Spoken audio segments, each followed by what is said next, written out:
శ్రీ గురు చరిత్ర అధ్యాయం 1 కథారంభం. గంధర్వ నగరంలో శ్రీ నృసింహ సరస్వతి స్వామి మహిమ లోక ప్రసిద్ధమై దూర ప్రాంతాల నుండి కూడా ఎందరెందరో భక్తులు వచ్చి వారిని సేవించి పెళ్లి కాని వారు పెళ్ళి, సంతానం లేని వారు సంతానము, పేదవారు ధనము, ఇలా ఎవరికి అవసరమైనవి వారు పొందుతున్నారు. వారిని దర్శించాలనుకున్నప్పటి నుండే కోరినవి నెరవేరుతున్న వారున్నారు. నామధారకుడనే బ్రాహ్మణుడు ఎన్నో కష్టాలకు గురై ఎన్ని చేసినా ఒక్కటి తీరక ఎంతో వ్యాకులపడ్డాడు. ఆ పరిస్థితులలో అతడు శ్రీగురుని మహత్యం గురించి విని వారి దర్శనంతో గాని అవి తీరవని నిశ్చయించుకున్నాడు. అది లభించుకుంటే తన జీవితమే వ్యర్థమని తలచి నిరంతరము వారి పాదాలను స్మరిస్తూ ఆకలి దప్పులు కూడా మరచి కాలినడకన ఆ గ్రామాన్ని సమీపించాడు. ఆయన దర్శనం అవ్వకుంటే ప్రాయోపవేశం చేసుకోదలచి అతడు శ్రీగురుని స్మరించి ఇలా మొరపెట్టుకున్నాడు. అందరి కష్టాలు తొలగించే మీ నామస్మరణతో నా కష్టాలు ఎందుకు తొలగడం లేదు? అందుకు నా పాపాలే కారణమైతే సర్వపాపహరమైన మీ నామం వాటిని ఎందుకు నశింపజేయలేదు? అన్ని జీవులను కరుణించే మీరు నన్ను మాత్రం ఎందుకు కరుణించడం లేదు? గురువే త్రిమూర్తి స్వరూపమని తలచిన వెంటనే ఫలితమిస్తాడని వేదాలు స్మృతులు చెబుతున్నాయి. ఈ కలియుగంలో శ్రీ నృసింహ సరస్వతి స్వామియే అంతటి గురువుని కీర్తి వచ్చింది కదా, మరి నా పట్ల అది ఎందుకు నిరూపణ కావడం లేదు? మీరు సాటిలేని పెన్నిది అన్నది నిస్సంశయంగా అందరికీ అనుభవమున్నా కానీ నా మనస్సులో మీపై భక్తి ఎందుకు కలగడం లేదు? నా మనస్సు మీపై స్థిరంగా నిలవడం లేదేమి? మీరే నా తల్లి, తండ్రి, గురువు, దైవము, తోడు, నీడ అని నమ్మి ఇప్పుడు మిమ్మల్నే ఆశ్రయించాను కదా. పసితనంలోనే నాకు మీ పేరు పెట్టి నా తల్లిదండ్రులు నన్ను మీకు అమ్మివేశారు. పరమాత్మ మీరు దీనుల పాలిటి కల్పవృక్షము, దయాళువు, మహాదాత, దేవతలకే శక్తిని అనుగ్రహించి విశ్వమంతటినీ పోషిస్తున్న మీరు నన్ను ఉపేక్షిస్తున్నారెందుకు? మీరు సర్వసాక్షి అని వేదాలు చెబుతున్నాయి కదా, మరి నా దుస్థితి మీకు తెలియడం లేదు. ఎవరినీ ఉపేక్షించని మీరు నన్నెందుకు ఉపేక్షిస్తున్నారు? నేను మీకేమీ సమర్పించలేదనా? సాక్షాత్తు లక్ష్మీదేవియే సేవకురాలైన మీకు దరిద్రుడినైనా నేనేమి ఇవ్వగలను? బిడ్డ నుండి ఏమి తీసుకుని తల్లి సన్యమిస్తున్నది? నన్ను అనుగ్రహించే సమయం ఇంకా రాలేదనడం సర్వసమర్థులైన మీకు తగదు.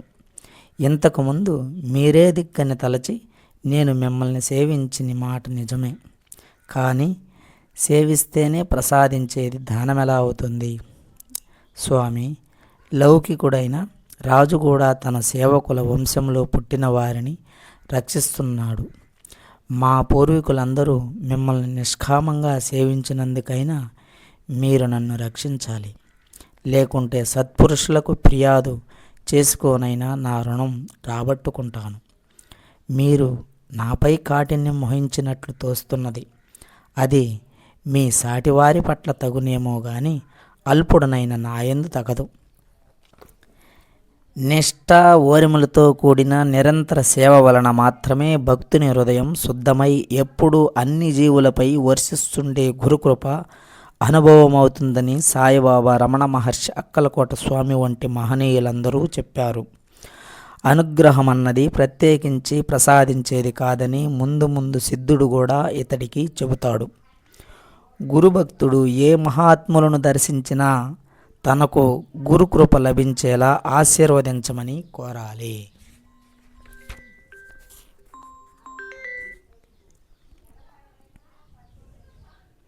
ఇందుకు కారణం నేను చేసిన తప్పులేమో. అజ్ఞానినైనా నాకు దోషాలు చేయడం సహజమే. నా వంటి పాపి లేడు, కానీ మీ వంటి పాపహారకుడు లేడు. కనుక నన్ను ఉద్ధరించు. ఒకవేళ నేను మీ గురించి ఆడిన నిష్ఠురాలే మీకు కాఠిన్యానికి కారణమా?